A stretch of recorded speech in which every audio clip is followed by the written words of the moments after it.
Youth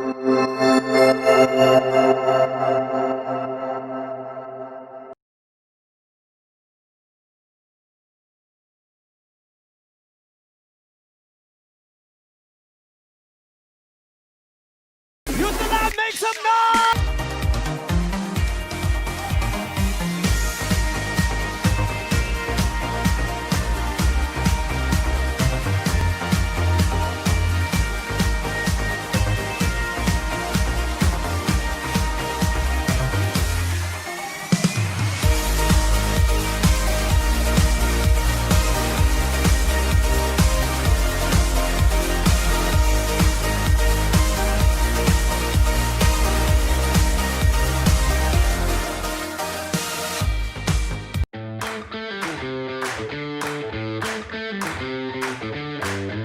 We're all at home, but we don't miss out on powerful and interactive youth services.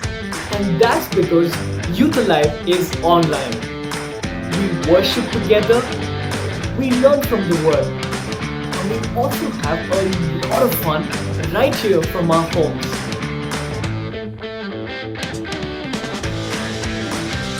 There's more happening through the week on our social media platform, so don't miss out. To know where to catch us live, visit our website myouthalive.com or newlifeag.in. See you at Youth Alive. See you at Youth Alive. See you at Youth Alive! See you at Youth Alive.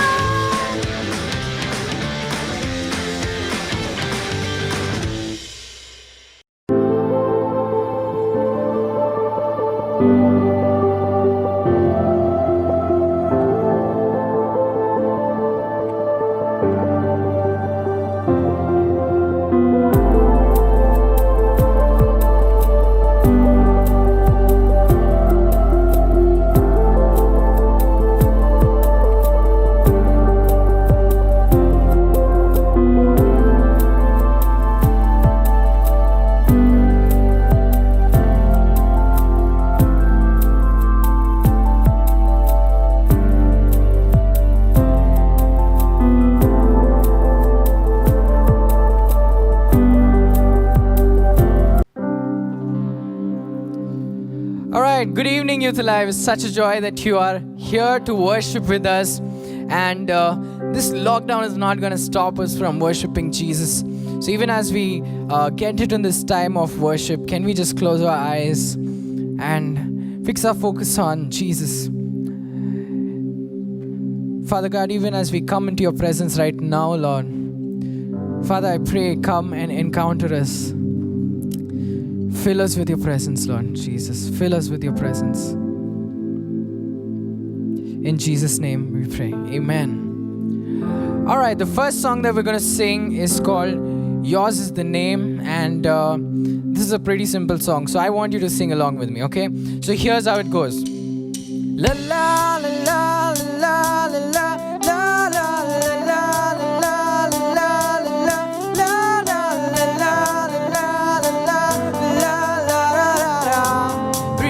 Come on, everybody, sing with me. La la la la la la la la la la la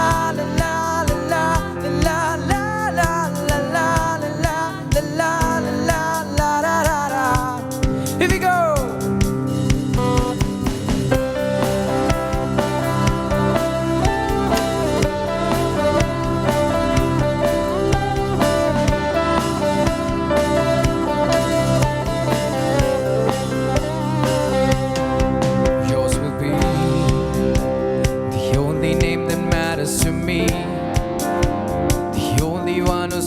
I see the only name that matters to me. Yours will be the friendship and affection I need to see my Father smiling on me. The only name that matters to me.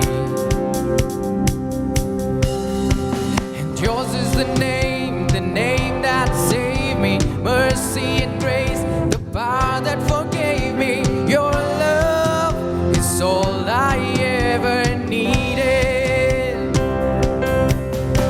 When I wake up in the land of glory with the saints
is the name, and yours is the name that saved me. Mercy and grace, the power that forgave me. Your love is all I ever needed.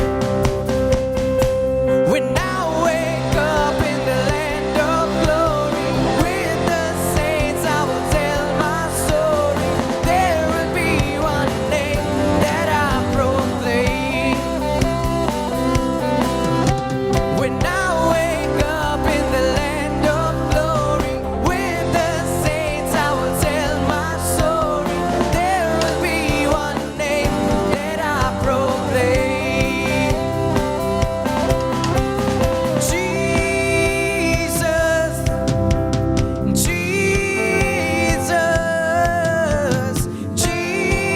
Jesus, just that name. Come on, sing it out, Jesus. Jesus, Jesus, Jesus, just that name. When I wake up in the land of glory with the saints, I will tell my story. There will be one name that I proclaim. When I wake up in the land of glory with the saints, I will tell my story. There will be one name that I proclaim.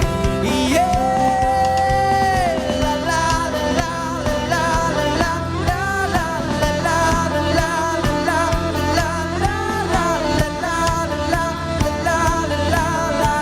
la. Come on, sing that one last time. La la la la la la la la la la la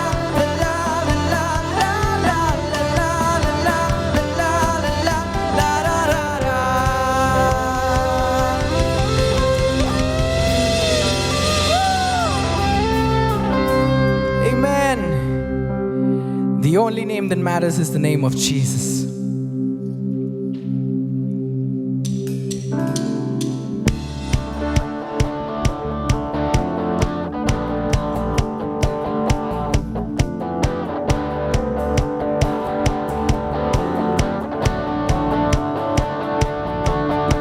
Your mercy taught us how to dance, to celebrate with all we have, and we'll dance to thank you for mercy.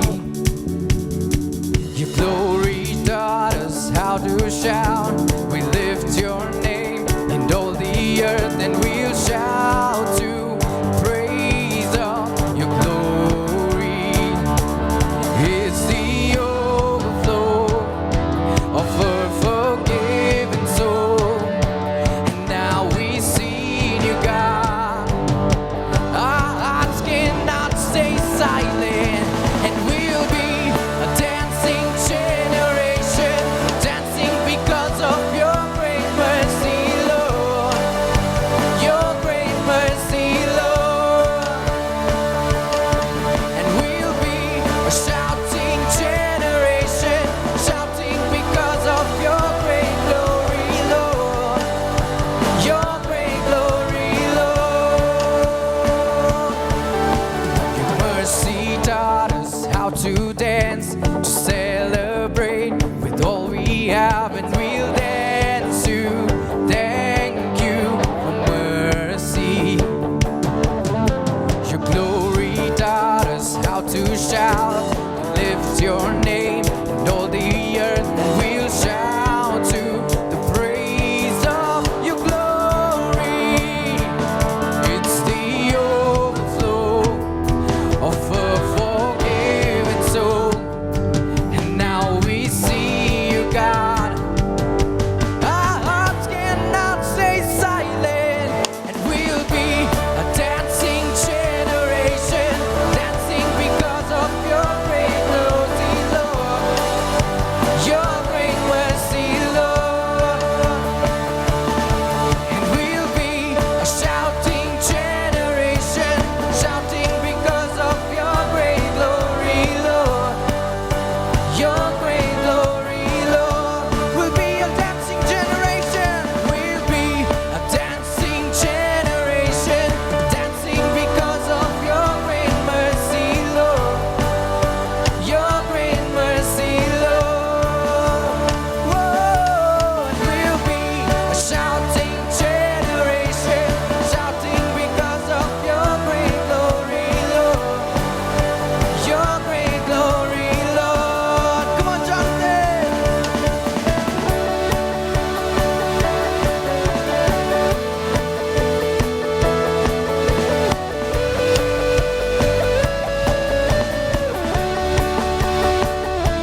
a forgiven soul. And now we've seen you, God.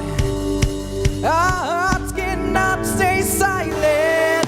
We'll be a dancing generation, dancing because of your great mercy, Lord. Your great mercy, Lord. Whoa, and we'll be a shouting generation, shouting because of your great glory, Lord. Your great glory, Lord. Sing dancing generation. We'll be a dancing generation, dancing because of your great glory, Lord. Your great mercy, Lord. We'll be a shouting generation, shouting because of your great glory, Lord. Your great glory, Lord.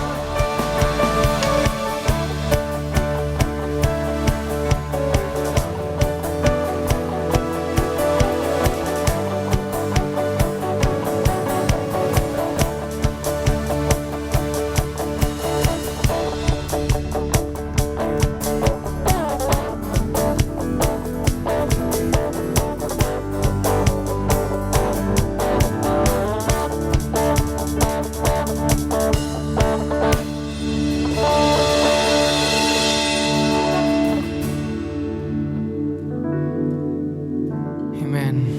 Amen. We'll be a dancing generation, a shouting generation.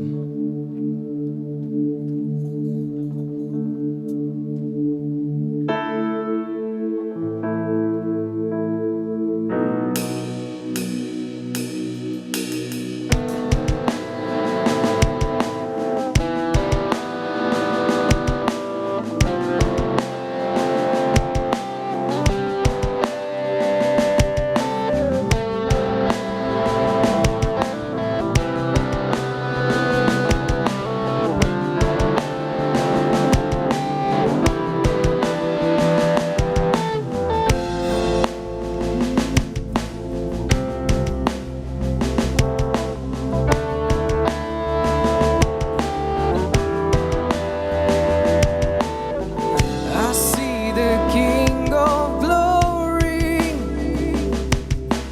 coming on the clouds with fire. The whole earth shakes. The whole earth shakes. I see His love and mercy washing over all our sin. The people sing, the people sing, Hosanna, Hosanna, Hosanna in the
bridge one more time. Wherever you are, declare that. I know the situations around us might keep us down and depressed, but there is a hope. There is a hope. And His name is Jesus.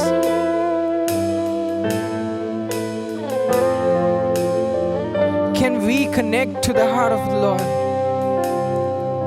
and heal my heart and make it clean?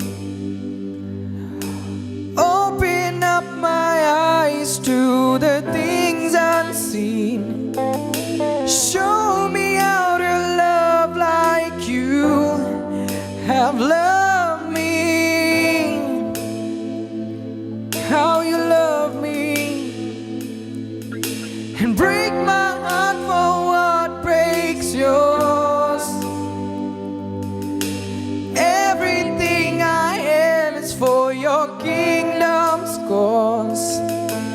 As I walk from nothing to eternity. Can we sing that one more time? Heal my heart and heal my heart and make it clean. Open up my eyes to the things unseen. Show me how to love like you have loved me.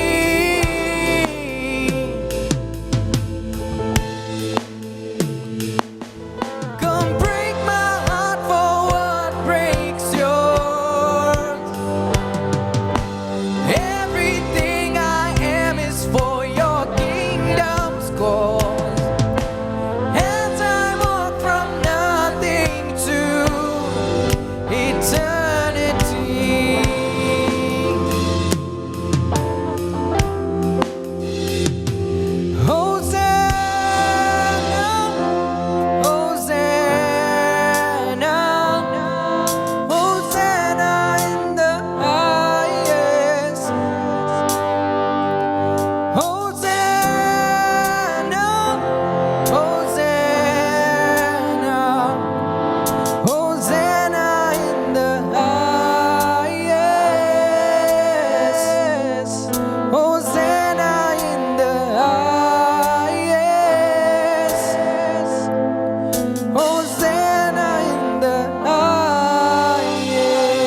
sings it out.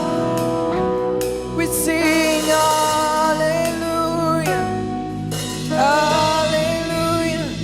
Only a moment to live this life like shooting stars, burning up the night till heaven's open and we arrive in your presence, God.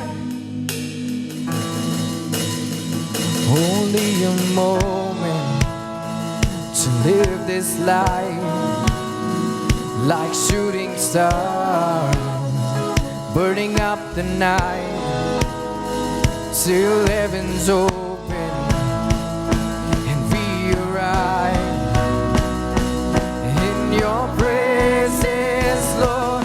In your presence. Only a moment, only a moment to live this life like shooting stars, burning up the night till heaven's open and we arrive in your presence, Lord. In your presence, let our voices rise. All creation cries, singing out in endless hallelujah. From this moment on, join with heaven's song, singing out in endless hallelujah. Let our voices rise. All creation cries, singing out in endless hallelujah. From this moment on, we join with heaven's song, singing out in endless hallelujah. We're singing in endless hallelujah.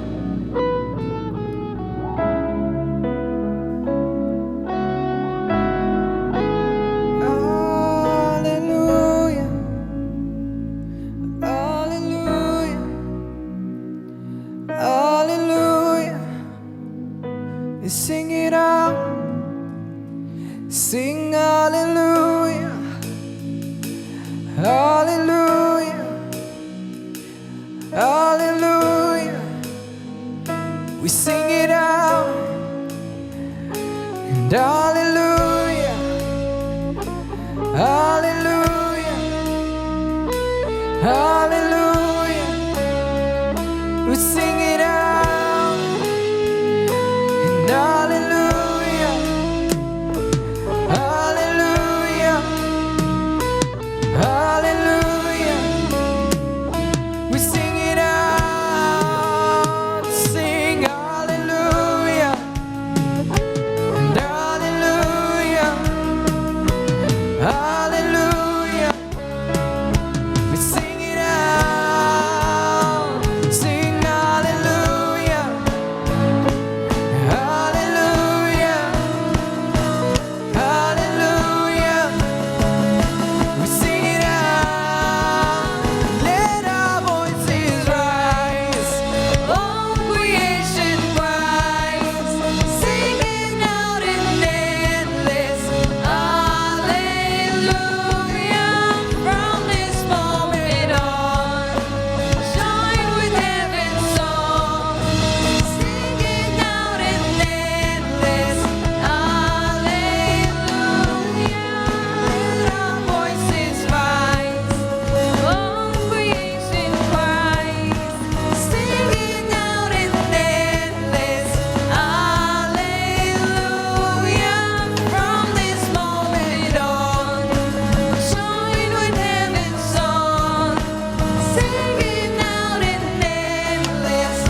thank you so much for your presence amongst us.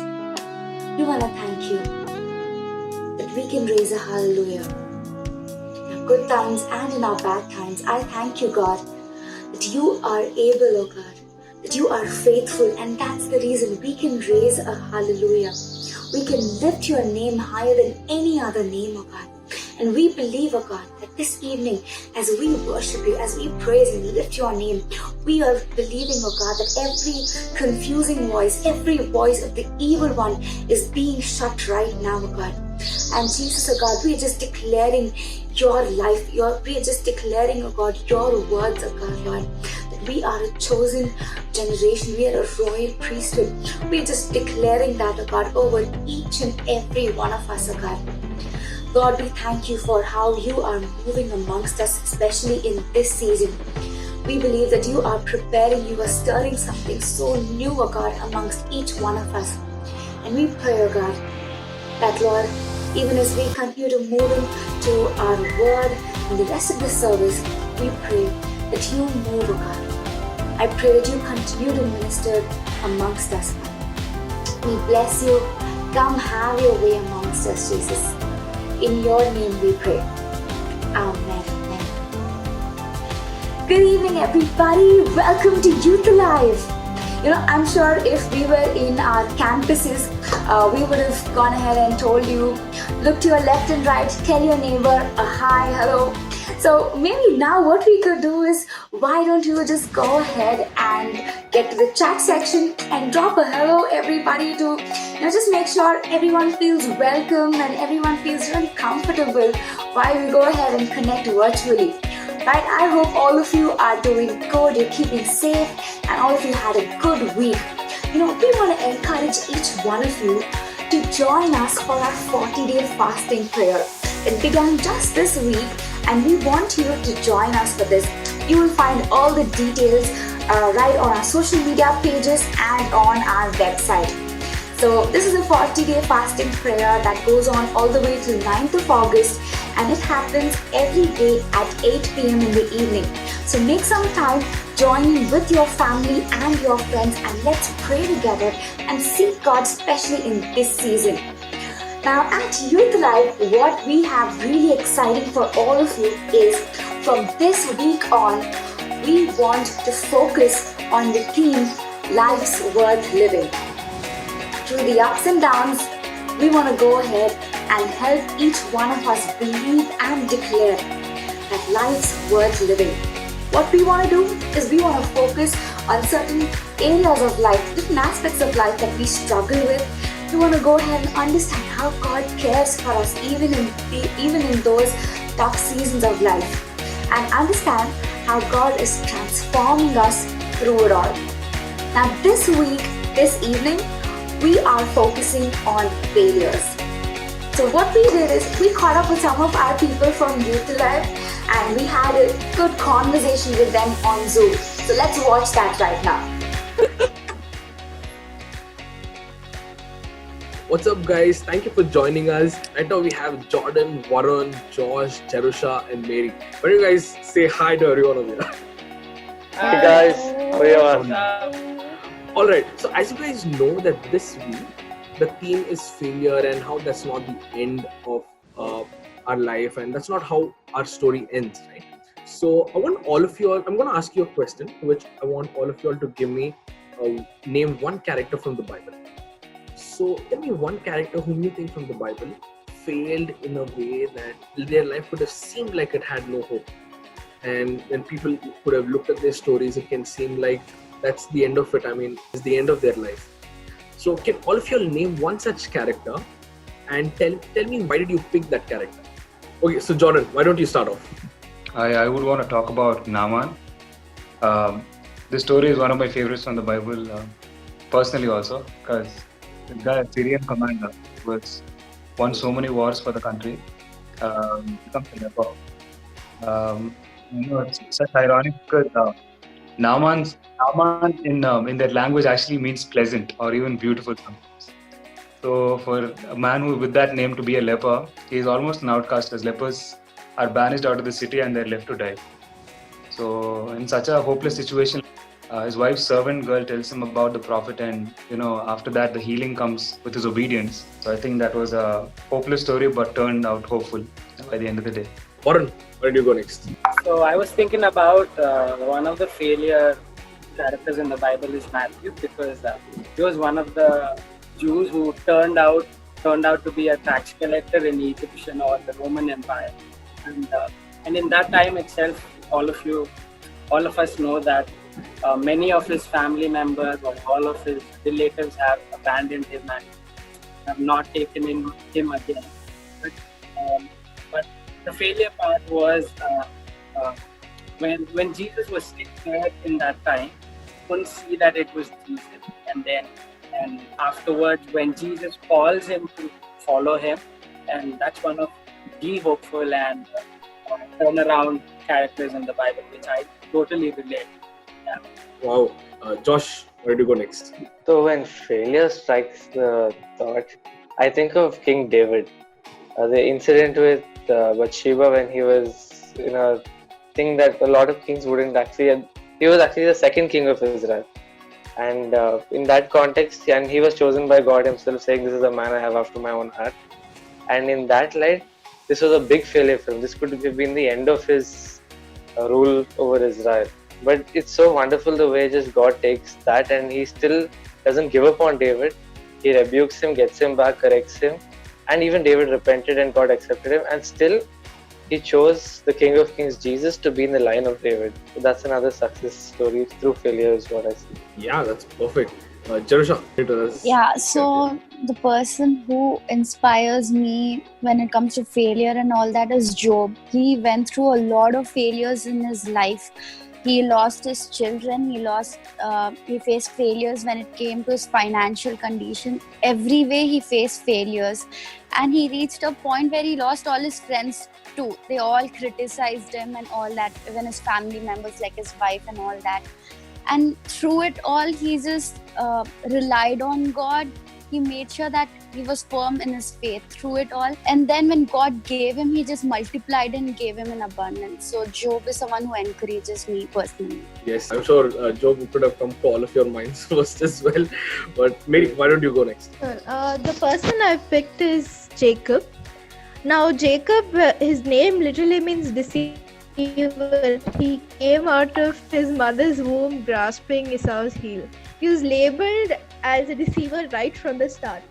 And to make matters worse, he even actually lived up to his name, so to speak, and deceived Esau twice. Now, by that time, he knew he had really messed up, because Esau was really mad and really got out for his life. So he runs away. He almost thought he was going to die at Esau's hands. But then the Lord still heard him. He heard his cry. Every time he needed, he came to be known as Israel, or the one man that wrestles with God. And he became the forefather of one of the most blessed countries in the world today. Oh yes, absolutely. I mean, and just like all of you all mentioning all of the characters as well, their life, right? That failure didn't define them entirely. It's so amazing that our failures or our failed choices don't define what God can do in our life. God continues to transform us, and that's what God does. And that's what we're going to hear in a while from now. Thank you guys for joining and just telling us about the characters you all thought of from the Bible.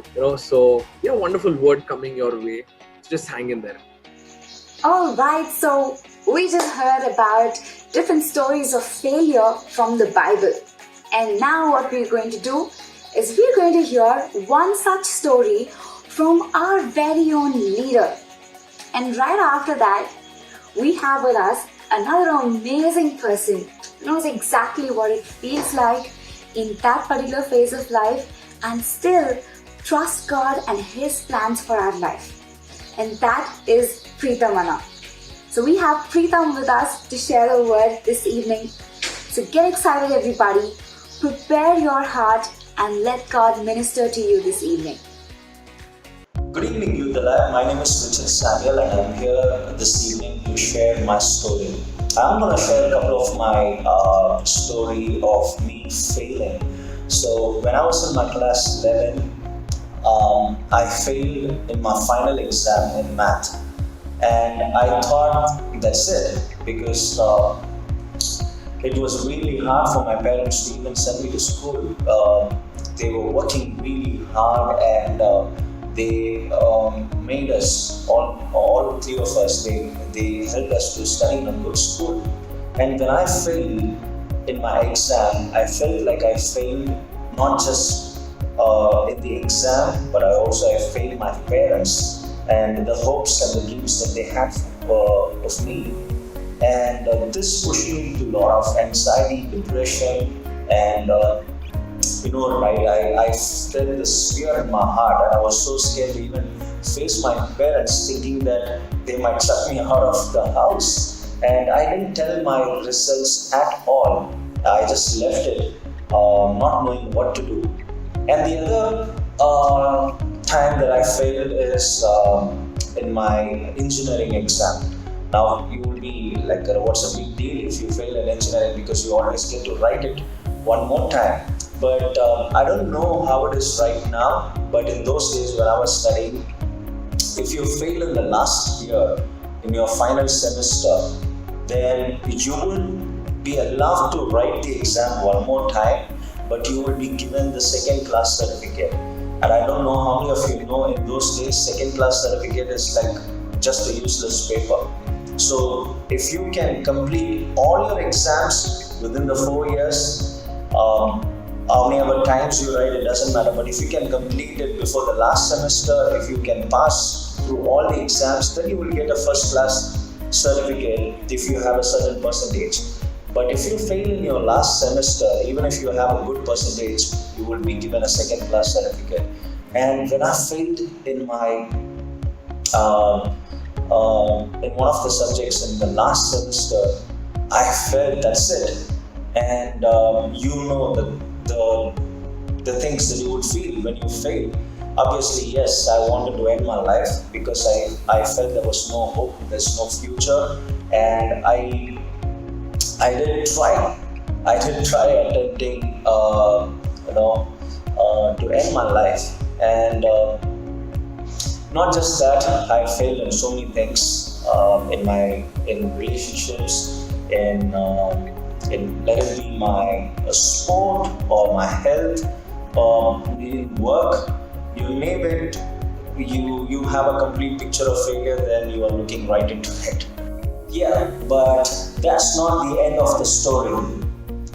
I failed in 11th class, and one morning I'm getting a call from my school principal, and she said, "Richard, I want you to come back and write the exam one more time, the subject that you failed." I was like, wow. I was wondering what happened all of a sudden. And then when I went back, I got to realize that the math paper was very tough, that almost half of my class failed. And so for the first time in the entire school history, they asked the boys to come back and write the exam. And you know what? Those days when I was alone, being lonely, of not knowing who to share with, I had all the thoughts that every person who failed will have. But one thing was giving me this assurance: don't end your life. There is hope. There is future. And so I just clinged on to that one thing, that one person. You know who I'm talking about. And about my engineering story, where I failed. Yes, again, this time, because I was a little more mature, I wanted to end my life for sure. And I did try so many things where I can, take my life, but I have no clue how I survived. I don't know what happened, but I'm here breathing and I'm talking to you. And when I was going through that loneliness and that phase of failure where I lost everything, this is exactly what God was talking to me from Isaiah chapter 41 verse 10. "Fear not, for I am with you. Be not dismayed, for I am your God. I will strengthen you. Yes, I will help you. I will uphold you with my righteous right hand." And trust me, what wherever I was looking at, and God was reminding me constantly that I'm there to help you. And I had a mentor as well, and that Akka was constantly telling that God is always there to help you, so don't give up. And you know what happened, to cut the story short. One evening, one of my engineering friends, he called me and he said, "Macha, did you get to check the results?" I was like, "Are you even kidding? Because the results are out and I know what the results are. I failed. I'm just looking forward to write it one more time. Though I will be getting the second class certificate, I'm just looking forward for it." But he said, no, did you get to check your re-evaluation results? I was like, "Boss, I can check only if I would have applied. I didn't apply for re-evaluation." And he said, "Just go and check." I was like, okay. And I logged into the computer, and for my surprise, it said that I cleared my exam. It just blew my mind. I don't know how you would react if you would have been in that situation, because I didn't apply, I didn't reapply. Right? You have the option of paying for re-evaluation. I didn't do that because I was so scared to ask my parents for money. You know what happened? My friends, without my knowledge, they collected their pocket monies and they put re-evaluation for that subject that I failed. And I cleared the exam. Now some of you are wondering what happened to my business. Yes, I shut it down. I was in fact telling a few of my friends that the only thing that I didn't fail is business, and I got to fail in that as well, and I was pretty excited about it. And okay, so I want you to know the same God who helped me before is the same God that I still have, and I know for sure that He's going to restore this back as well. And when He does that, it's going to be a great story that I will be sharing, a testimony with you all. Man, that's what happens when you put your trust in the Lord, and that's exactly who He is. And right now where I am, and if I would have ended my life, imagine the things that I would have missed. The beautiful family, the church, the life that I'm enjoying right now, and of course, I would have ended up in the wrong place if I would have ended my life. So I encourage each one of you to gear up, pull up your sleeves, and just trust in Jesus, because help is on the way. God bless you guys.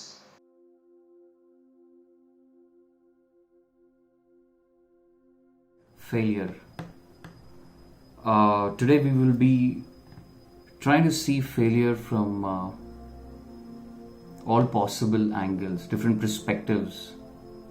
Because personally, failure is a concept which is very close to me.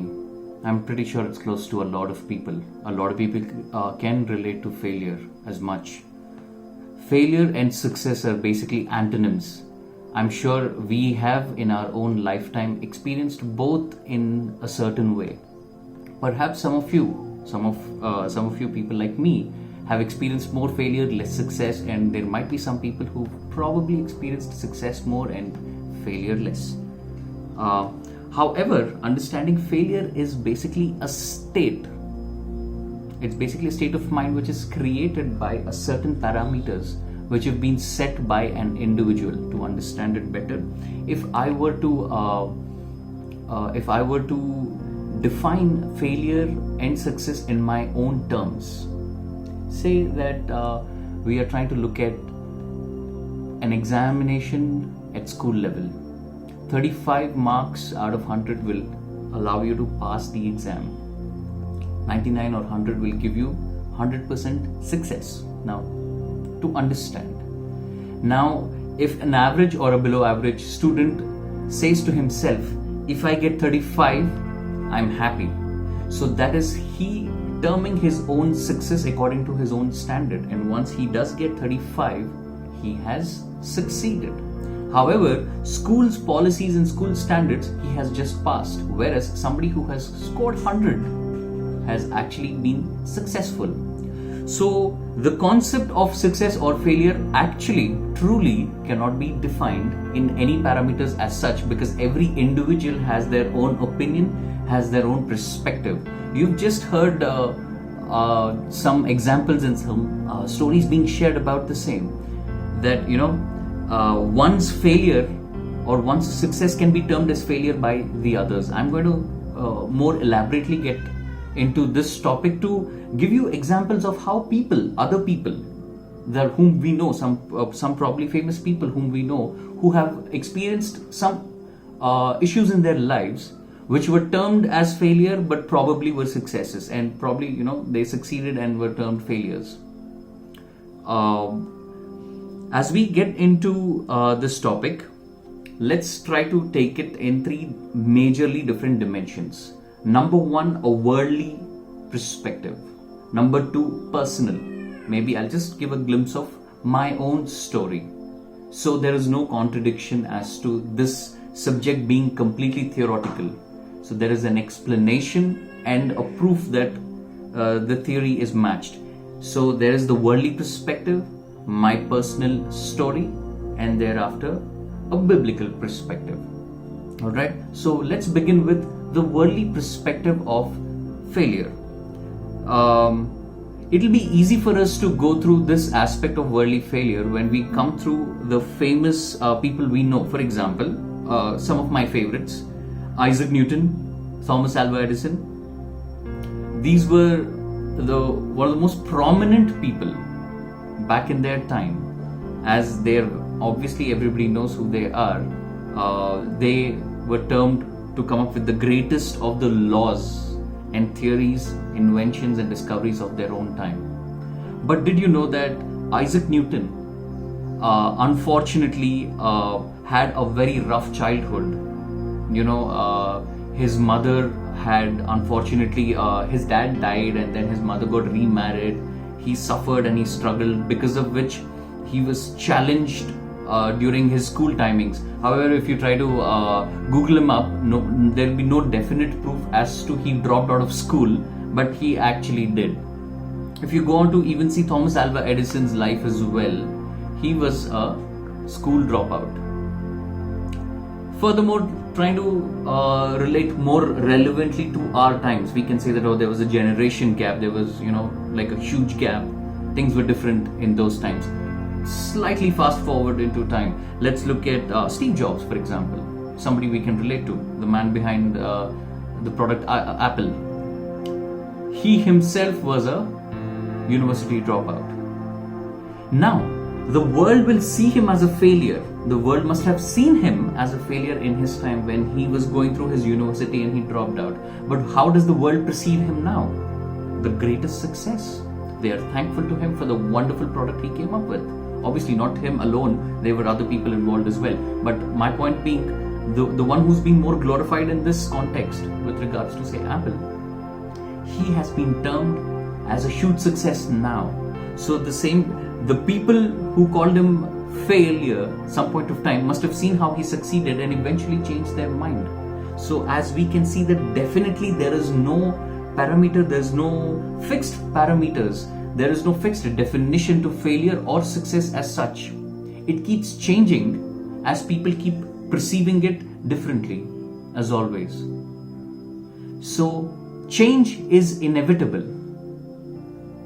You cannot control it.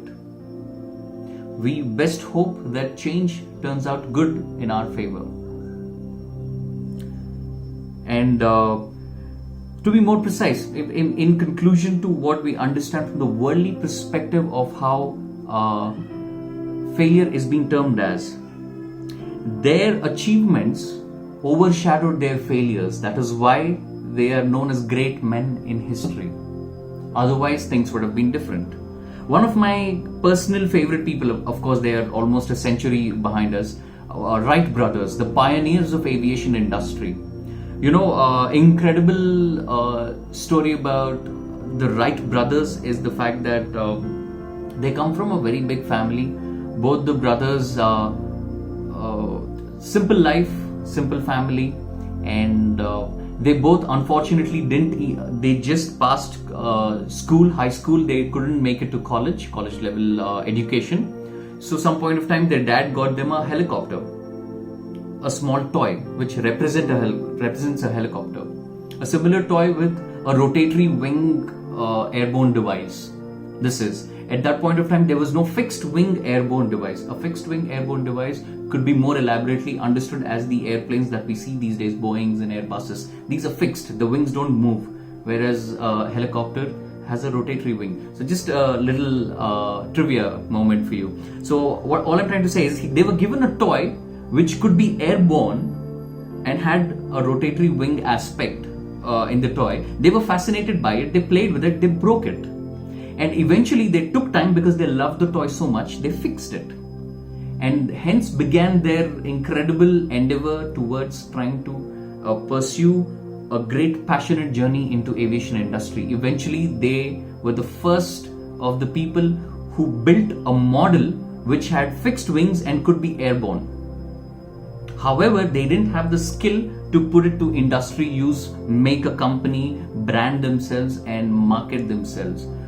There were other companies which dominated them and came into perfected that model, to be more precise. And now, as we know, we are able to travel by air thanks to their incredible discoveries and inventions. It's incredible that their idea, even after a century, is still with us. But look at the beauty of it. At some point of time, they were failures. I'm sure their parents, their peers, everybody, people knew, were calling them failures as they failed at their school level. You know, they couldn't progress to college. Everybody must have termed them as, you fail, you know, you're probably good for nothing. And everybody must have laughed at them, maybe looked down upon them. But their idea, their desire, thanks be to God, has brought them wherever they are now. Unfortunately, they don't exist, but we are so grateful. Entire aviation industry is extremely grateful for their contribution, that we are able to fly, we are able to travel from one place to the other at ease. Okay, so moving on from this incredible perspective of the world, in conclusion to the worldly perspective of failure, we have clearly understood and I believe established, very well established, that failure cannot be defined. It is an observer oriented approach, failure or success. It is observer oriented only, as in the third person who's looking at a person determines within himself whether or not he's failed or passed. That means we are the ones who's passing judgment upon the world, upon society, upon individuals, whether or not they have failed or passed in our own way. So there is no standard measure or scale to determine or predetermine if anybody has passed or failed. Now I'd like to come to the second aspect of my talk, where I'm going to talk about personally myself. I'm not going to take long, absolutely not. I'm just going to keep it absolutely clear and simple, straightforward. I am a person who was born in an aviation family. I aspired in the aviation industry a lot. However, I had multiple desires to do different things.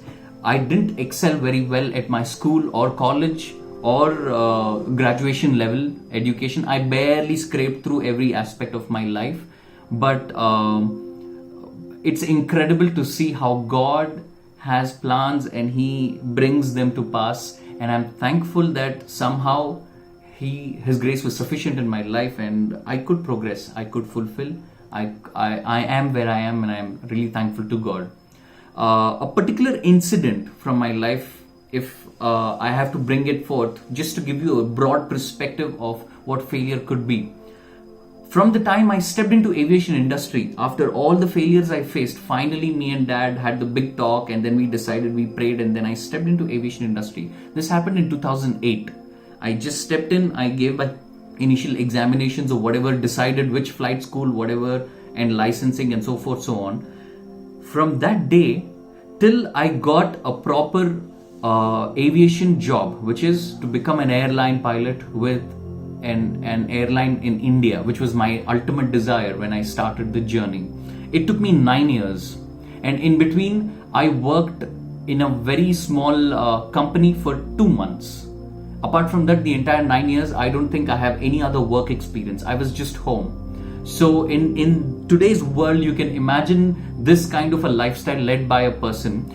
People will term him lazy, reckless, incompetent, indisciplined, not being focused, and dumb. Maybe because I also failed at school level and every level, they assumed that I'm not capable. So I'm sure there were people, I'm not trying to judge anybody here, I'm just trying to give you a perspective. I'm sure that, for example, just take a small walk with me in an environment where probably I'm living my life every day, waking up, hoping that God will change my life someday. And there'll be neighbors who will be saying to themselves, oh, this guy has failed. He's, there's no job. It's been so many years. He's just sitting home. God knows what he's doing. And then some point of time, I'm sure even parents as humans, they get frustrated. They worry and they're like, oh, this guy, I don't know what's going to happen with his life or whatever. So after so many long years, eventually I got my first job in the airline industry. And then when I start working, now everybody's perspective has changed. As a matter of fact, I will not say will change, because I have noticed. So now people will come and term me as successful, term me somebody who's long suffered and who has persevered a long wait. So now everything that was termed negative and tagged negative onto me, all the attributes have now turned into my favor. Whereas now everybody says, oh, because you suffered so long, because you prepped for so long, you waited for so long, you got it. But heart in heart, I knew that if not for God, it was not possible. It's not a humanly possible endeavor. For somebody to hold on to a dream for 9 years, failing and passing and journeying through all its ups and downs, and eventually reaching this point where God lifting a man up. So, I believe nobody can question my story. It is very clear. This is my story, where I have clearly experienced in my own way failure and success. But now at this point of time, people may say, oh, you're successful, you know what, oh, you're doing great. Even during this pandemic, you are getting a salary, your job is not taken away from you, etc., etc. But a small example through this story I'd like to share with you. When I started my career, I had my colleagues. They became good friends with me, and also with my dad. My dad has a huge inclination into aviation. He worked with Air India for 35 years. So he also got acquainted with my friends. And obviously, thanks to Facebook and Instagram, even till date, I know the updates of all my colleagues and friends whom I started my journey with. They are doing excellent. They are in the topmost airlines in the world. Some are with Emirates, some are with local national carriers at very big positions. So my dad would sometimes, as a father, with his heart burning, sometimes he'd be like, oh, if you continued your journey completely successfully, you would have been here. So technically, a part of my dad was probably feeling that, hey, if he would have continued his journey perfectly with no failure, according to him, I would have been successful, but I'm not. And every time he said that, I never was dejected. In fact, I would turn to him and say, you know what, Dad, I'm thankful to God. I don't know how it would have been if I would have continued in that direction. I don't think I would have had the sufficient time and space to sit with God and to know God and to pursue Him in this journey of life, which is more important than pursuing my career. Because of God, God is not only holding my life but my career together. If I take God out of this equation, the equation is imbalanced. Every factor of this equation fails. So I know within my heart, and I testify that time and again, and then my parents are assured that yes, he's right, probably right, because they cannot see every angle of it. I've seen my failure closely, they have not. So they assume that it is something that was controllable. So a small example about my life, then I will turn to the most important aspect of my talk, which is going to be the biblical approach towards failure and success. Now, if you remember, as I said in the first aspect of my talk about the worldly perspective of failure and then my personal life, there is no standard measure, there's no standard bar to measure or weigh exactly what failure or success is. But we know that we are dealing, understanding and believing that, all you and me, we have come to know the saving knowledge of who Jesus Christ is, and we believe in the resurrection power of Jesus Christ. We believe that Jesus Christ came on the earth, died on the cross for our sins, and was resurrected in complete power to raise us from our present life into eternity. Of course, when we continue to walk in faith and obedience, we have victory over sin and death.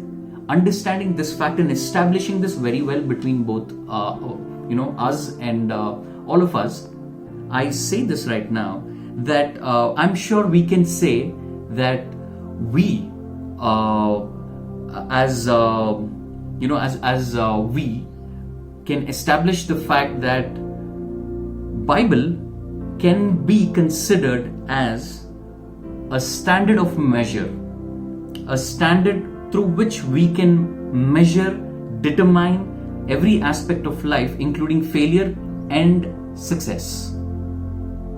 As we know that the Word of God is, the Word of God is incomparable, the unadulterated Word of God, which is the living Word of God, full of life. I'm sure that can be used not only for our different aspects of life where we try to measure whether or not love and peace and joy and all these aspects are true in itself, but also failure and success can also be termed using this same. Now, if we try to look into this aspect of the Bible where I'm talking about, alright, we can start right from the first book of Bible, Genesis, and go on to see that every person, every character which is being mentioned in the Bible has gone through his own quota of failure and success. Okay, just trying to take a little walk down through every character. I will not get into much detail, so that we try to just get the gist of it. Okay, so let's look at Adam and Eve. First, for example, Adam and Eve, if you look at, you know the story, obviously. Just a gist, unfortunately, they've been tempted by the enemy to taste a fruit which was forbidden by God. They do that and then they come under punishment. Specifically, if you look at Genesis chapter 3 verse 15, it's because they failed according to the standard given by God, according to the decree that God has set for mankind. God tries to, basically God tries to give them a punishment. It sounds like a punishment when he says it, but it's actually a solution. Let me throw some light into this. Genesis chapter 3 verse 15, where it says God will put enmity between the offspring of the enemy, the evil one and his lineage, and human race and their lineage. You will see that God is actually suggesting a solution instead of trying to punish them for the problem. God says that the offspring of man will crush the head of the devil. In fact, this is probably the first prophecy about Jesus Christ coming into power and crushing the head of the devil in the future. It is so beautiful to see that God, the moment he saw the problem, he quickly tried to correct it with a solution.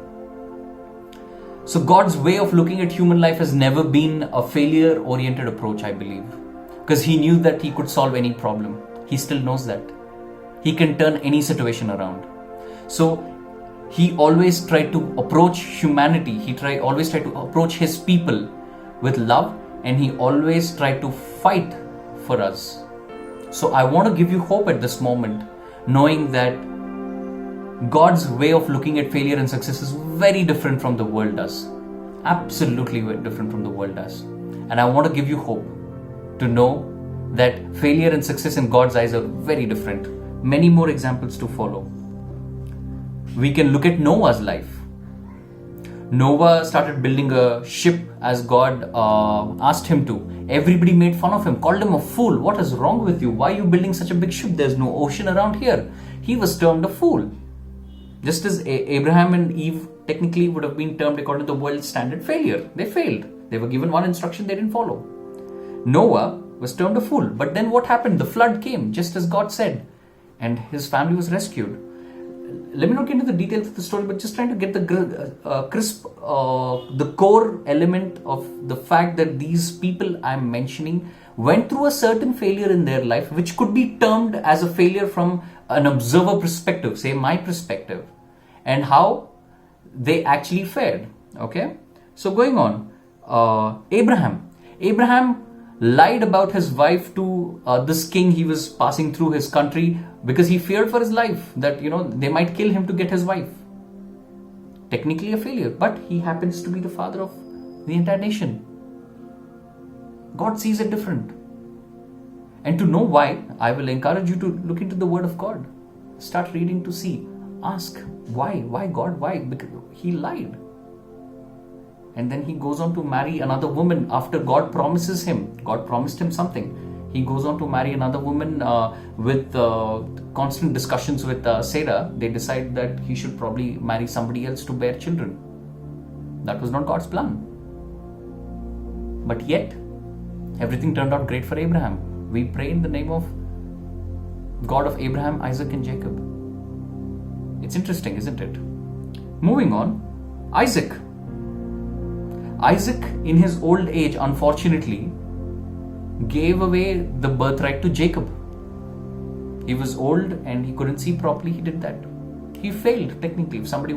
If Isaac lived in the contemporary age and he wrote his entire property to his younger son, people would make fun of him. Oh, poor old guy, he didn't see, he didn't know. Jacob, for example, he cheated his dad. I mean, that's incredible. And ironically, he gets cheated by his own father-in-law.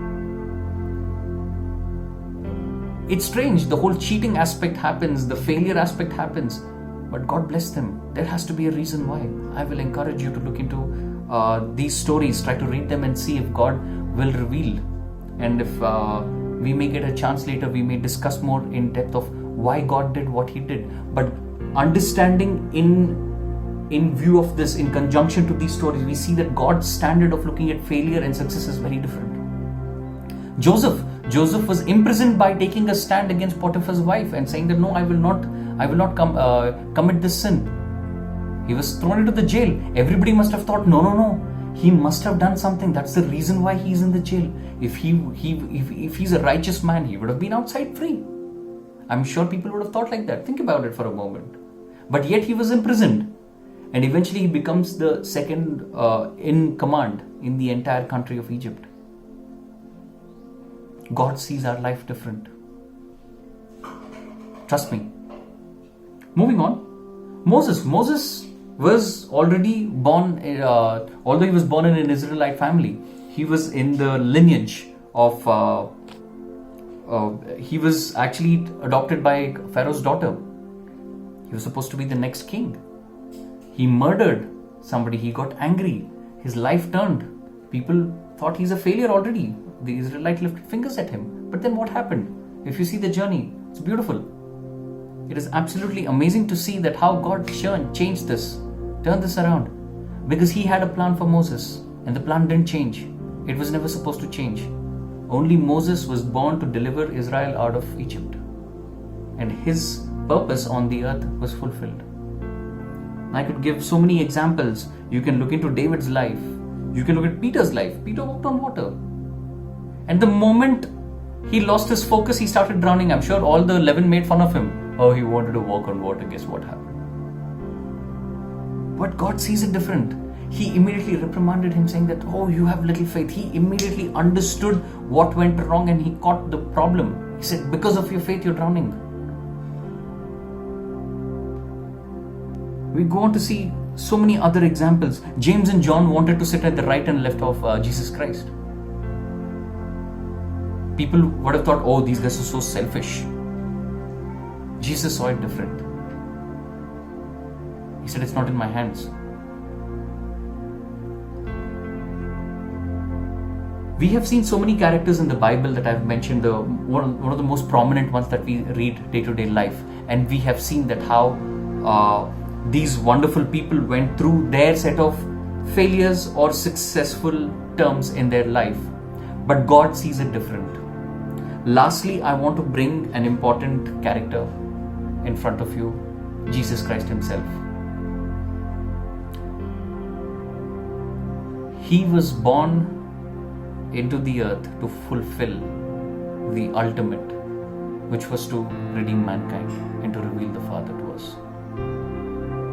And as his journey progressed, we as an observer right now reading, we are already confirmed that he is God and Lord, and we read it as a heroic story. But what about people who lived in that time? They were not sure. They did not know. So every time something went wrong around him, people started lifting fingers, especially the priests and the high priests who were not happy with him. Simple example I'd like to point out When Pilate put Jesus and Barabbas in this, and he put them up in front of the people and said, "Whom do you want me to release?" They said, "Release Barabbas, crucify Jesus."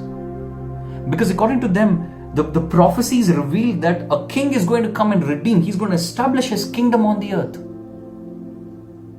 And Jesus happened to, unfortunately, right now be at the mercy of the king himself. Forget establishing a kingdom. He couldn't buy a small property there in Jerusalem. They must have thought he failed. He was supposed to ride into Jerusalem with glory and pomp. And what happened according to the prophecy? He came on a donkey. If I were one of the people there, I would have thought, this is a failure. I don't think he's Jesus. Which is most people think even now. They're waiting for Jesus to come. Whereas he already came and left. The Messiah. But do you think Jesus failed? Apparently not. His kingdom is established right now in heaven. He knew what he was establishing and where he was establishing. And the price for that had to take place here on the earth. The price for our sins, so that we can be part of this kingdom which he's establishing forever and ever in his name. So people might have termed his life a failure, but apparently not. He succeeded. He succeeded so brilliantly that there was nothing that was left. He conquered death and grave forever for you and me. Because that was his choice. He chose to, and I'm personally so thankful to God that he chose. In conclusion, I'd like to, as we discussed about failure, success, and these aspects of where the world perceives it, my personal idea, and how Bible terms failure or success. In conclusion, I'd like to bring a story about the famous parable of the prodigal son, to see how God treats you if you approach him after you've gone through your own set of failure or failures. Prodigal son reminds me of myself every time, that despite my failure, I have somebody to run to. And when I do, this is what happens with me. Obviously, everybody knows the story. However, I will try to throw more light on important aspects of the story.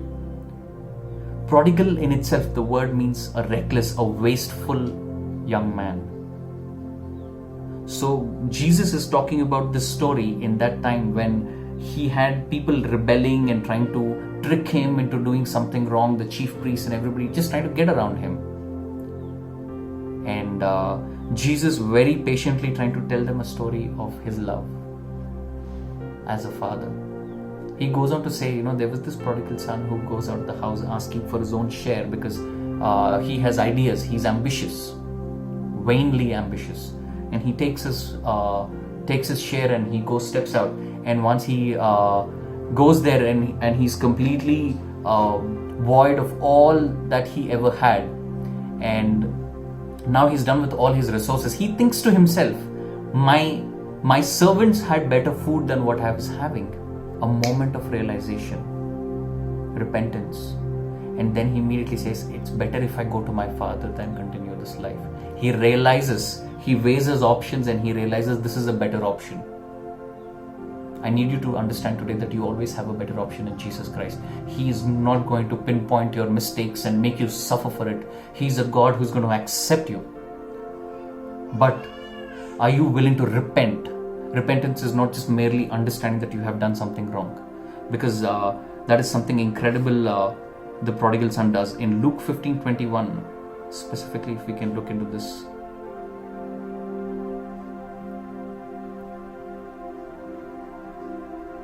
I'm reading Luke 15:21. This is his confession in his heart, basically looking up to heaven, and he says, and the son said to him, this is after he comes back to his father. He confesses. He says, Father, I have sinned against heaven and in your sight. I am no longer worthy to be called your son. He understood where his journey led him and he accepted it. He repented verbally and in his heart. And he took this step, the action required. He came back and he told this to his dad. But even before he spoke a word, the Father runs already halfway to receive him because he was waiting in anticipation. That is the heart of the Father that we are serving. He's in a relentless pursuit of you. He has done everything that you cannot even imagine to get to you, with no strings attached in his actions. Completely destroyed the work of the devil over our life. We are no longer living this life from a point of view where we are vulnerable to sin. We are living this life at a standpoint of freedom that we operate. And whenever we fall, we don't fall captive to sin. We fumble in his righteousness. That's why he lifts us up. I want to encourage you. If God is speaking to you today, take a moment and think about those moments where you failed. Maybe voluntarily, maybe involuntarily. God is ready to pick you up. He comes running for you. Repent. Repent, for the kingdom of God is near. And the beautiful conclusion to this story is, as the son confesses, Luke 15:21, as he confesses, I have sinned, Father, against heaven and in your sight. I am no longer worthy to be called your son. And the father immediately says, servants, bring in a robe and put it on him. Bring a ring and put it on his finger. Bring shoes. These are technically 3 things that he doesn't need at that moment. He just needs food and acceptance importantly, and then food and shelter. But he's given a robe, a ring and shoes. In those times, servants didn't have shoes. The masters did. God gave him. God restored his status. He didn't deserve this. Mathematically, ethically speaking, he didn't deserve this. He split his share and he went away. And he used up his share. He didn't deserve this. Yet he received it. That's the heart of the Father this evening I want to bring to you. Know that your failure in your eyes, or in the world's eyes, in the world's standard of measure, is not God's standard of measure. I want you to see your life through the eyes of God. If you're unable to have this experience, if you're unable to have this perspective, I want you to pray. And I will pray with you right now. And I would encourage you to agree with me. Let's pray. Father, we thank you, Master, for this time. We are amazed at who you are and what you do. We are thankful for this revelation that failure or success, as a matter of fact, in this lifetime has its own definition, but we know that success and failure in your eyes are very different. Success in your eyes is fulfilling, and failure is not the end. We thank you, Master, for this incredible life that you have given by the amazing sacrifice of Jesus Christ on the cross. And his resurrection has given us power to overcome everything on the earth in Jesus' name. We thank you, Lord. I pray that, Lord, you will help my dear friends who are listening right now, Lord Jesus, so that you will open the eyes of their heart and mind to understand and to receive this revelation, to understand what failure or success is meant to you, so that their lives will not be the same. I speak of your hand upon them, Master. I pray that, Lord, your Holy Spirit will be with them. It will go ahead of them and make way for them. May they find favor in sight of you, Lord. I thank you, Lord Jesus. I give you all the glory, honor, and praise in your precious name, Jesus. So, Youth Alive, were you blessed this evening? Right? If you were blessed by the word that Preetham Anna shared and the story that Richie Anna shared, we want to go ahead and just thank them. Thank you, Preetham Anna. Thank you, Richie Anna. And if you were blessed, would you just go ahead and drop us a note in the chat section? Something that just stood out for you, something that was really personal to you, how you were blessed by this evening. Can you just let us know in the chat section? And we also acknowledge that for some of you, if you are actually going through an area of life where you have had a failure, we know that it is going to be a journey for you to once again embrace God and trust God with His plans. And we want you to know you are not alone. Right from Balu to Preetamana who shared the word, each one of us are approachable. We would like to be there for you and just be there to listen to you, talk to you, pray for you as well. So feel free to reach out to us. You could reach out to us on our social media pages or on our website as well. So make sure that this was just week 1, that was failures that we spoke about.